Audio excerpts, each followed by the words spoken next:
bukti, kasus ini perlahan menjadi misteri nasional, di mana semua stasiun TV di Jepang meliput kasus ini. Dan disinilah hal yang paling aneh terjadi. Karena suatu hari, seorang reporter tuh sedang siaran langsung di depan hutan tempat Miyako terakhir berjalan. Siarannya normal, reporter tuh sedang ngejelasin kasusnya, tapi tiba-tiba, kameramen dan penonton ngedengar suara perempuan. Padahal di lokasi itu cuma ada reporter dan kameramen, yang dimana dua-duanya tuh pria. Suara itu terdengar jelas, dan kata-kata yang diucapkan adalah,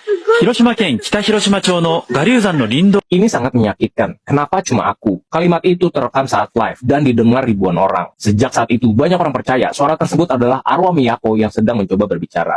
Karena kejadian itu, kasus ini makin terkenal. Tapi tetap aja, polisi nggak berhasil menemukan pelakunya. Sampai 7 tahun kemudian, di mana ada seorang penyidik ngebuka kembali berkas-berkas lama. Dan dia menemukan nama seorang pria bernama Yoshiharu Yano. Dia adalah seorang mantan narapidana yang pernah menyerang beberapa wanita. Dan ternyata pada saat Miyako menghilang, Yoshiharu itu baru bebas dan tinggal di kota yang sama. Dan polisi kemudian menemukan rekaman mobilnya Yoshiharu berada di sekitar hutan dan gunung tempat jasad Miyako ditemukan. Dan ketika polisi langsung berbek ke rumahnya, mereka menemukan sebuah kamera digital yang isinya ngebuat semua orang shock. Karena di dalamnya terdapat puluhan foto yang menjadi bukti bahwa Yoshiharu adalah pembunuh Miyako. Akhirnya misteri itu terpecahkan, tapi ada satu fakta yang bikin bulu kuduk merinding. Karena 7 tahun lalu, beberapa hari setelah kasusnya Miyako, Yoshiharu ternyata meninggal dalam sebuah kecelakaan mobil yang sangat aneh.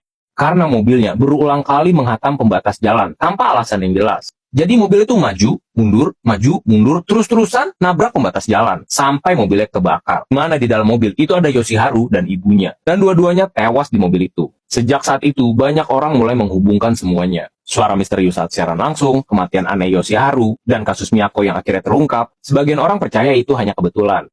Tapi sebagian lainnya percaya, Miyako itu mendapatkan balas dendamnya. Di mana kematian Yoshiharu, itu ada andil arwahnya Miyako. Gimana menurut kalian?